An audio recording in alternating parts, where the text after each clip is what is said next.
Arc-en-Ciel, votre émission marocaine, chaque dimanche pour tout savoir sur le Maroc. Actualité, culture, économie, société et animation festive. Avec Abdelatif, Arc-en-Ciel au cœur du Maroc.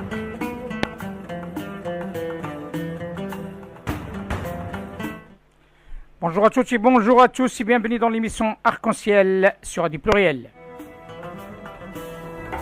Arc-en-Ciel, la chronique.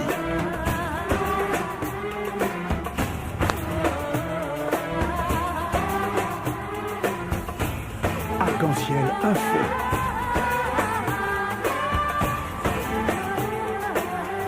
Arc-en-Ciel, animation festive. Mesdames et messieurs, bienvenue dans l'émission Arc-en-Ciel sur Radio Pluriel, une émission dédiée à la promotion de la relation France-Maroc et les Marocains émireux, qui sont, qu'on dirige, compétents et aussi à la hauteur des attentes de notre pays. Bienvenue dans l'émission Arc-en-Ciel sur Radio Pluriel, une émission qui sera un peu spéciale ce jour parce que nous sommes heureux de vous annoncer que ce sera une émission dédiée à la nouvelle année Amazir. Et à l'occasion, on dit Azul et bonne année et heureuse année Amazir, l'année 2967, à l'ensemble de la communauté Amazir dans le monde et notamment à nos frères du Royaume du Maroc. D'ici là, avant de rentrer en contact avec l'un de nos l'un de nos intervenants, parce qu'on vient de recevoir une petite mauvaise nouvelle quand même sur l'absence d'un intervenant suite à un incident qui vient de se produire dans sa famille à l'instant. Il y a un deuxième intervenant que nous aurons l'occasion aussi de lui parler, mais tout d'abord, il faut qu'on donne la parole à notre chroniqueur de renom, c'est Abdelatif El-Fekkak, un spécialiste multisectoriel, et ce jour nous parlera bien entendu sur noblesse de l'État régalien et les revendications identitaires arabes et berbères 2017. Silfkak, ahlan wa sahlan. Bonjour, ahlan wa sahlan. Bonjour Silfkak, marhaban bik, je crois que vous êtes à Marrakech. Merci beaucoup. Merci à vous, oui, et je vous en prie. Voilà, c'est de Marrakech, c'est la 7e chronique. Et là, je vais essayer de développer à peu près 4 points. C'est le patrimoine culturel commun du Maghreb arabo-berbère. La deuxième chose, c'est les stratégies d'ordre matrimonial qui sont d'ordre politique et d'ordre économique et qui sont très importants sur le brassage des berbères et des arabes. Et le troisième, c'est la notion fondamentale qu'a développé un certain nombre d'historiens, c'est la notion de tribu, marabout et le marzen. Et la troisième, nous allons donc faire la différence entre l'évolution des communautés et des sociétés. Alors aujourd'hui, la distinction. Alors le titre, bien sûr, vous l'avez rappelé, ça s'appelle la noblesse de l'État régalien et les revendications identitaires arabo-berbères 2017. La distinction entre arabe et berbère est-elle une construction idéologique ou culturelle? S'inscrit-elle dans la vision coloniale de la division du Maghreb? Cette distinction culturelle est-elle une problématique des revendications identitaires, nationalitaires entre arabes et berbères? Autant de questions qui ne sont pas à l'abri des interrogations épistémologiques, c'est-à-dire l'histoire, l'anthropologie, la sociologie, la politique, l'économie et le social. Ce qui nous renvoie à la définition de la noblesse de l'État régalien. Je parlerai tout à l'heure, si on a le temps, du Daïr berbère de 1930, qui nous renvoie justement sur cette distinction de la séparation que les colonialistes ont essayé de les séparer. Ça n'a pas marché au niveau national.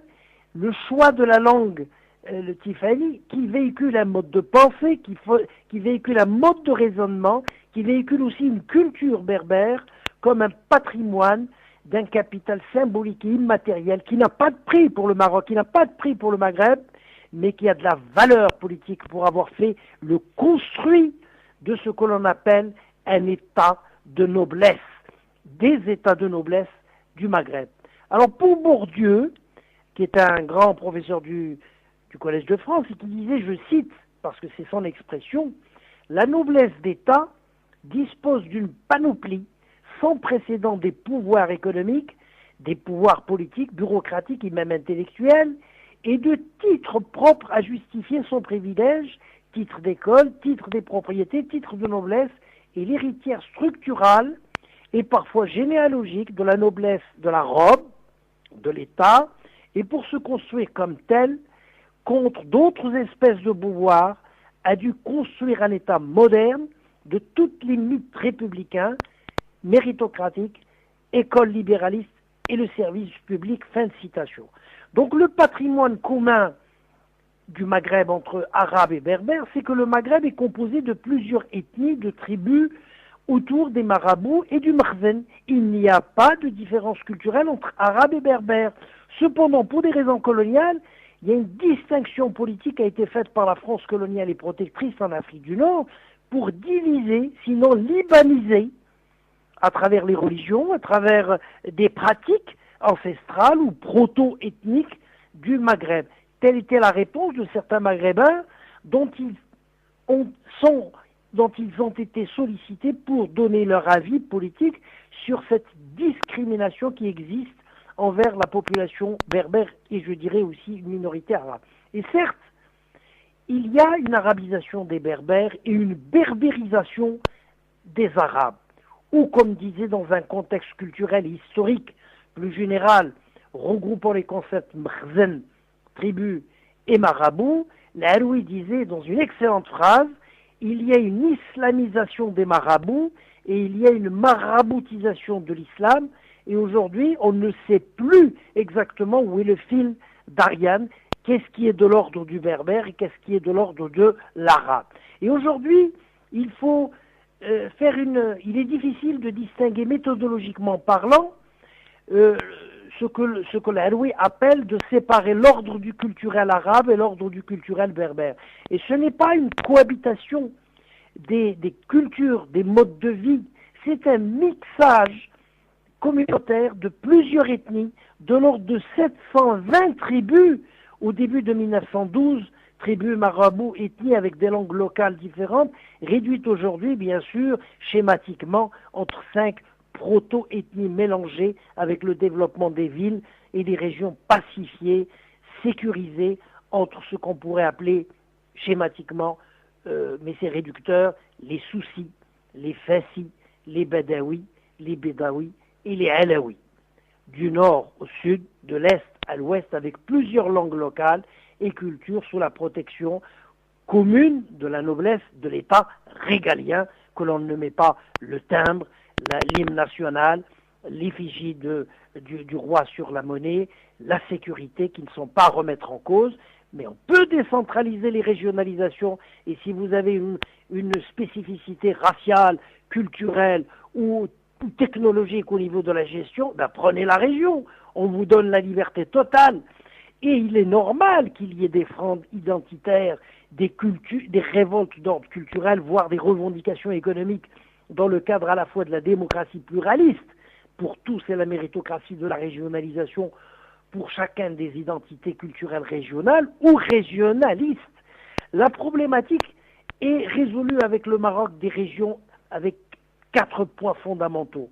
Grâce à Sa Majesté qui avait donc fait une pensée extraordinaire, c'est au niveau de la régionalisation, c'est d'abord l'autonomie financière, administrative et pédagogique, et là c'est valable pour l'ensemble des Marocains, ce n'est plus la langue hassani ou la langue arabe ou la langue culturelle ou une culture de type berbère du nord ou du sud entre les rifins. Non, vous prenez la région, vous avez une identité culturelle et régionale, montrez-nous, on vous donne tout sauf l'aspect régalien de l'État. Deuxième chose, la compétitivité économique entre les 16 régions qui sont devenues 8 au Maroc officiel selon la dernière réforme des régions. 3, le développement d'un partenariat régional entre le public et le privé, sinon ce qu'on appelle le PPP, pour chercher développer les investissements. Et 4, c'est la régionalisation identitaire, voire même nationalitaire, pour développer la démocratie locale et faire participer les identités culturelles et les potentialités régionales.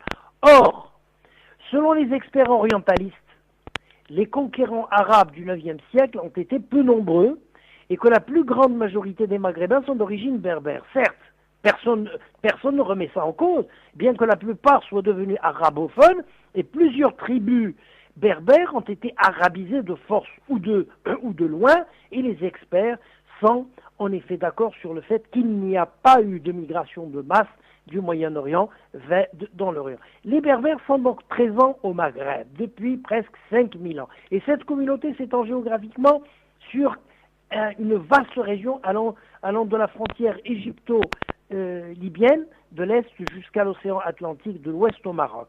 Parallèlement à l'arabisation de la langue, il y a une sorte d'arabisation de l'identité à travers l'islam. Il y a eu lieu à travers donc des mythes mettant en exergue l'origine arabe des Marocains, et un observateur étranger remarque d'ailleurs l'insistance de certains habitants du royaume alaouite à affirmer cette identité arabe.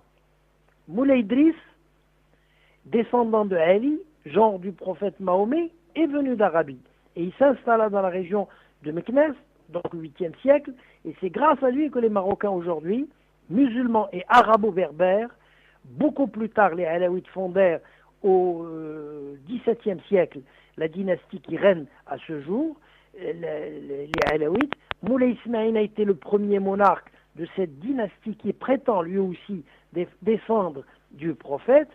Il gouverna pendant 50 ans, organisa le Maroc, en assura la pacification, et après avoir mené une série d'expéditions militaires auprès des tribus qui sont insoumises, selon la légende, on lui attribue un harem de 500 femmes, offertes dans le cadre des stratégies d'ordre matrimonial politique, qui est différente des stratégies matrimoniales d'ordre économique, et je vais essayer de vous faire la différence, c'est le deuxième point.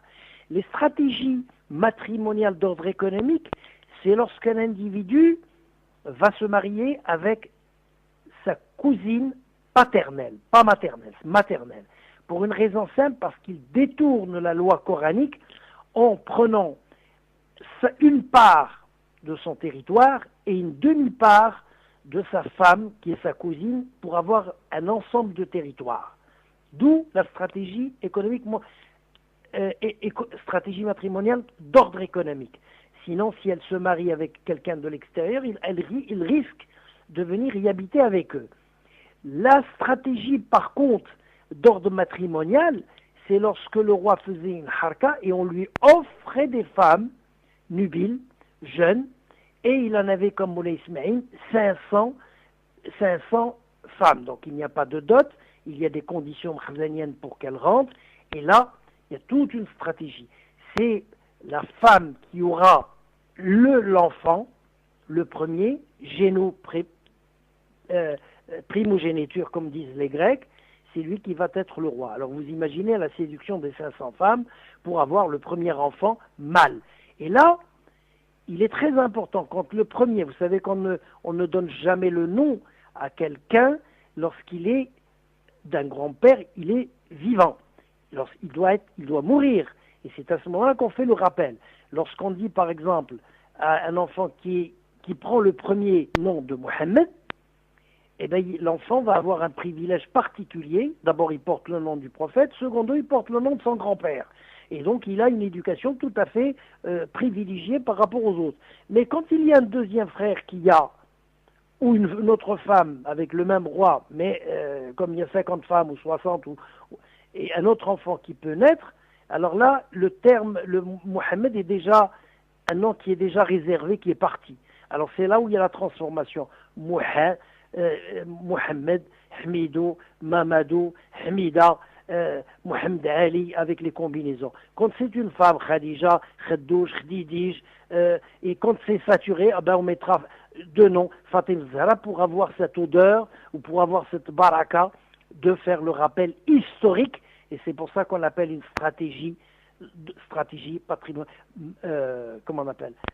stratégie matrimoniale d'ordre politique. D'accord? Et ce nombre impressionnant des 500 mariages illégitimes, qui sont des offrandes pour des raisons politiques, aurait toujours, selon la légende, pour des raisons politiques, selon la légende, Moulay Ismaïl aurait en effet, non pas choisi, mais accepté une des épouses de chaque tribu. Et ça, c'est extraordinaire, car c'est un moyen de pacifier le royaume avec la lignée patriarcale, car la naissance des enfants devient de facto et de juré, c'est-à-dire de fait et de droit, des Marocains avec une nationalité, une religion, une ethnie, mais qui ne sont pas identitaires au niveau de l'administration, au niveau de sa carte nationale. Car, au niveau de on ne cite pas la religion dans tous les pays du monde. Mais la ville de Meknès, où se trouve le mausolée du roi, le visiteur ou le touriste remarque là où est enterré Moulay Ismaïl, où se trouve son frère, son fils et une seule épouse parmi les 500. Les 499 des autres femmes berbères ont été oubliées par l'histoire, sans sépulture dans les cimetières anonymes. Aucun guide touristique au Maroc, ou surtout de la ville de Meknès, qui est une ville impériale, n'est en mesure de dire où sont enterrés ou avoir l'honneur d'une visite touristique des autres femmes.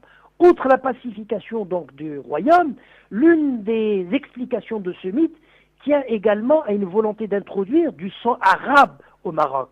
Ainsi, malgré le nombre infime d'Arabes venus s'installer dans cette région, les partisans de l'arabité du pays peuvent s'appuyer sur ce mélange de sang, d'alliance et affirmer que l'origine arabe des Marocains, en raison à la fois du développement nationalitaire, du nationalisme arabe, du panarabisme, de la Ligue arabe, dont les enfants citoyens du Maghreb, arabo-berbères, sont à la fois victimes et à la merci de ces nouveaux mouvements politiques à la veille des indépendances du monde arabe.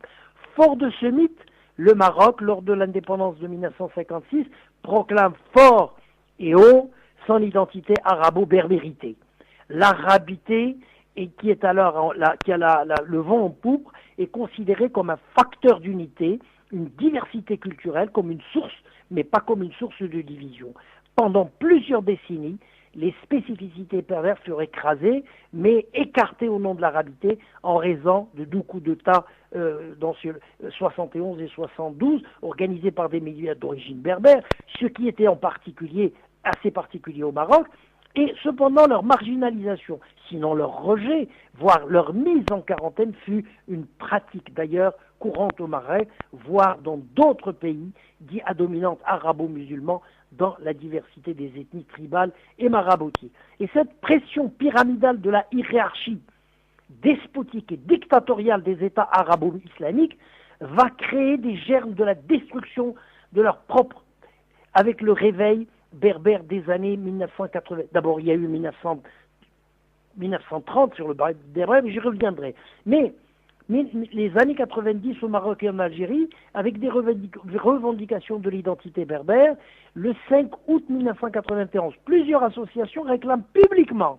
la reconnaissance de la langue et de la culture amazigh. Le terme amazigh masculin signifie homme libre. Le féminin tamazirt, qui est généralement préféré pour désigner la langue, les berbères préfèrent le nom qu'ils se donnent de leur langue véhiculaire, la culture imaziran. Quelques années plus tard, il y a une poignée de manifestations sont arrêtées par les autorités pour avoir défilé des banderoles rédigées en langue berbère. Et sous la pression de l'opinion publique nationale et de certains mouvements locaux qui furent déjà culturels avant de devenir politiques, le gouvernement marocain a proclamé son intention de développer une politique multiculturelle, a reconnu avec plus ou moins de volonté et une conviction politique la place de la noblesse, de la notoriété, de la notabilité de l'identité berbère dans la composition du patrimoine culturel de la nation marocaine. C'est un partage de culturel que nous partageons. Et le 20 août 1994, Feu Hassan II a décidé que la langue berbère, le tamazirt, parlé par plus d'un tiers de la population du Royaume du Maroc, serait désormais enseignée avec la langue tifani, au moins au niveau du primaire. La langue est-elle utile ou pas par rapport à d'autres langues dominantes au niveau mondial de l'UNESCO et de l'ONU, telles que l'anglais, le français, l'espagnol, la Chine, le chinois et l'arabe et l'allemand?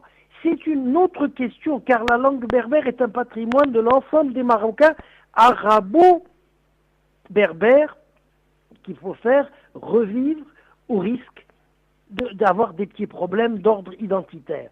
Feu Hassan II a pris cette décision spectaculaire qui fait date et historique au Maroc, donnant l'exemple à l'Algérie pour la reconnaissance, a ouvert la voie à la réparation historique, même partielle à l'égard de la structure des communautés berbères défavorisées, dont la langue, la culture, l'identité, les droits ont été longtemps méprisés et marginalisés. Ce qui a poussé en l'an 2000 à Paris et à Rabat, un groupe d'intellectuels de la société civile diffuse un manifeste berbère, à l'instar du manifeste politique de l'Istiqlal du Maroc en 1944, signé par 200 personnalités.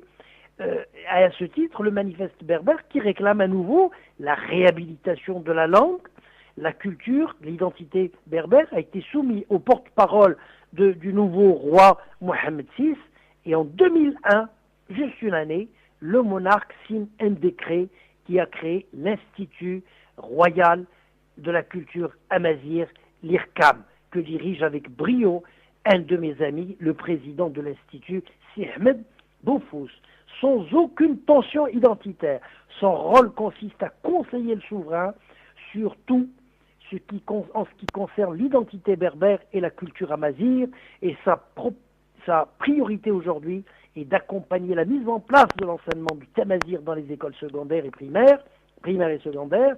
Et le prince Moulay Hassan va cette année, en 2017, dans le second semestre, commencer à apprendre la langue amazigh comme patrimoine culturel et commun à tous les Marocains, sans distinction des pratiques culturelles locales, traditionnelles ou religieuses.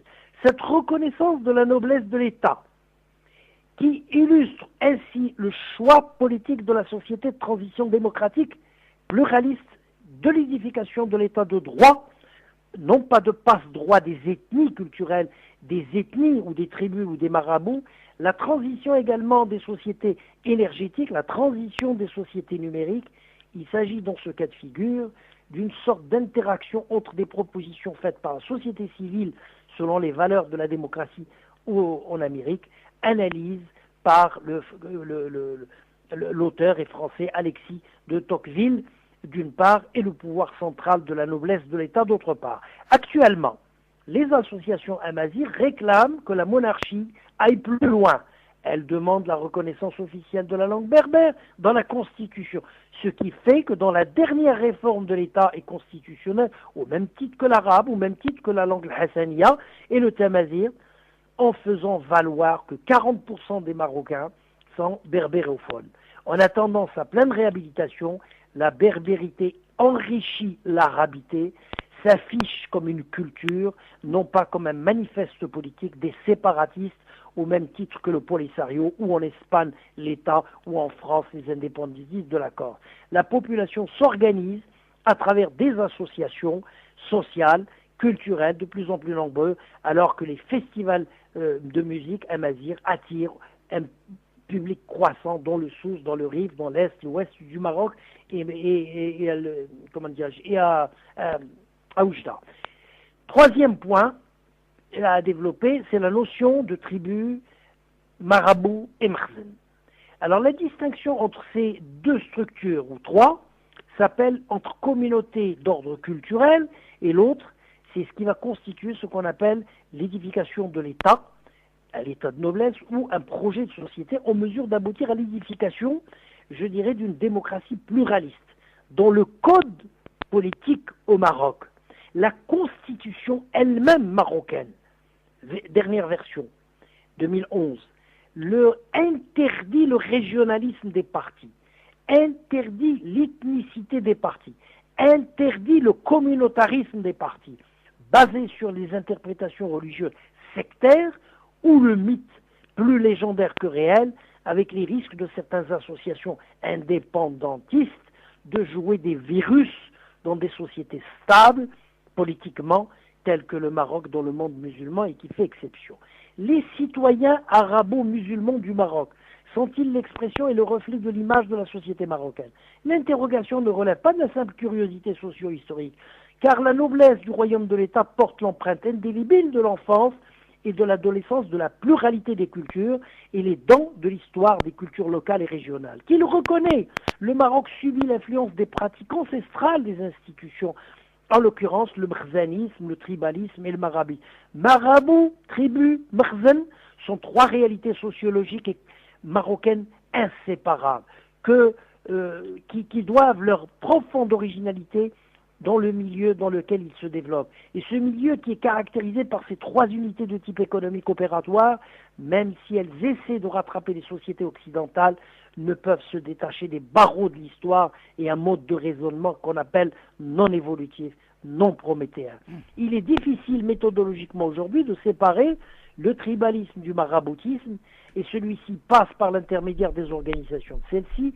L'archaïsme des institutions marabouts, autant que tribal, a mauvaise presse, et il est employé pour qualifier non pas ce que l'État de la société marocaine appelle, mais un état d'esprit que les Héroïs appellent la jahiliya, l'ignorance, qui n'a rien à voir avec l'inconscience au sens freudien du terme.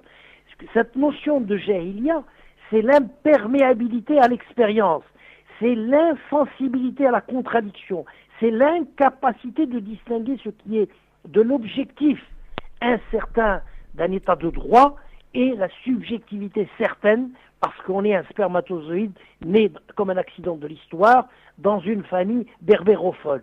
Ce terme complexe et complexé de la jahiliya semble indiquer d'une part une certaine valeur de jugement et d'autre part un arrêt d'un stade ancien de développement culturel et des hérésies païennes ou des survivances de la pensée primitive qui transgressent le temps, l'histoire et l'espace de l'histoire. On le retrouve dans les pratiques culturelles de ces institutions et des pratiques quotidiennes dans l'actualité même politique. Au sens strict du terme, l'archaïsme maraboutique a existé bien avant l'islam. Bien que l'action du prophète a visé à disqualifier le capital symbolique de la jahiliya, ce que Harkoun appelle l'impensé profane, pour y substituer celui de l'islam, mais n'a pas pu l'éliminer à travers l'histoire, mais encore moins de le radier avec un mode de raisonnement naturo-mystique.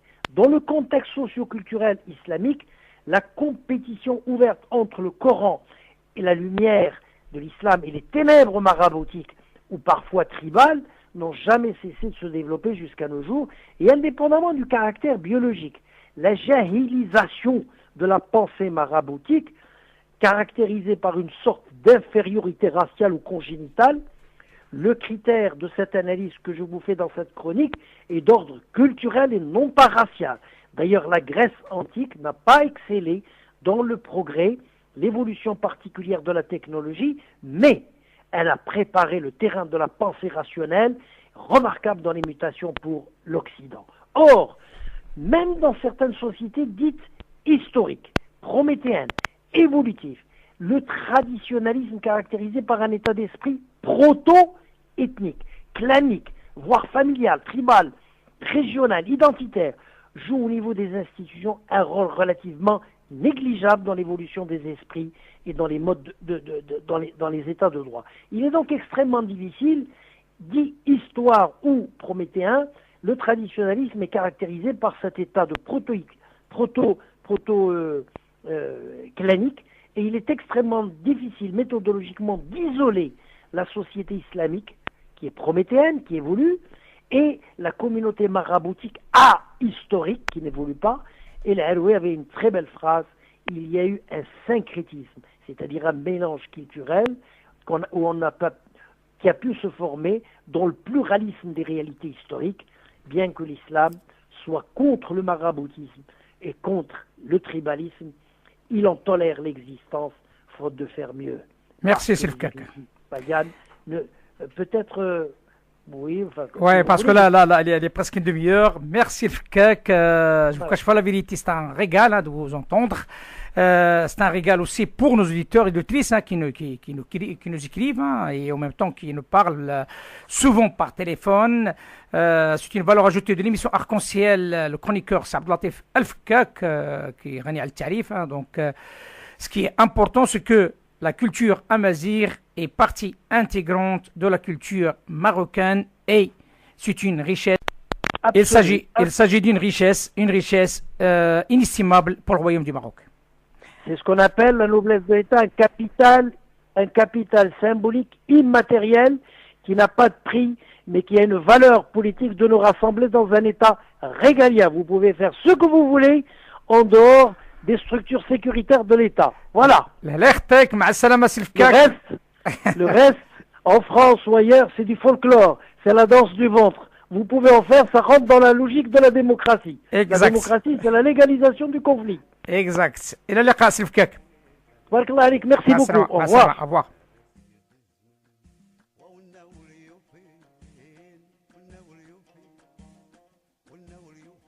إنه اليوف ما غسش والنادي تمون ناسي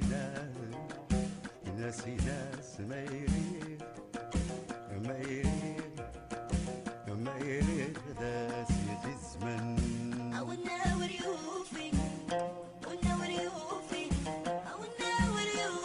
ما غاسش والنادي تمون ينسي ناس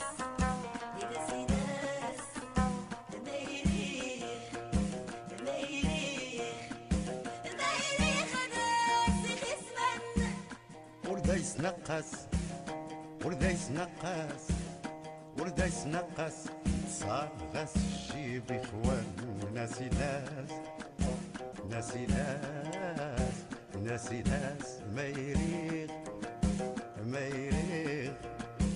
ما يريغ غداس يغي الزمن والناور يوفي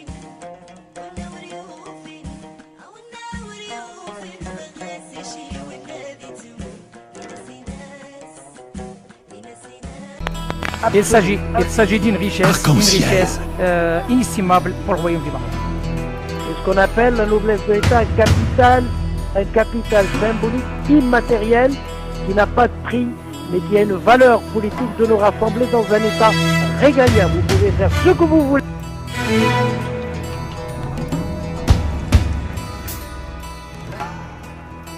Arc-en-Ciel, votre émission marocaine, chaque dimanche pour tout savoir sur le Maroc.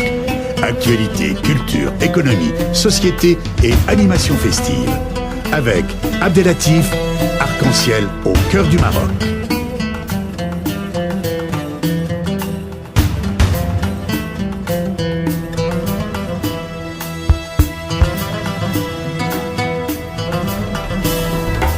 Arc-en-Ciel, la chronique.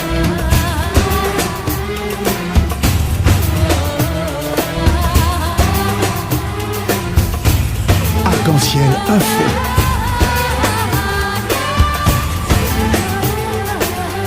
Arc-en-Ciel animation festive.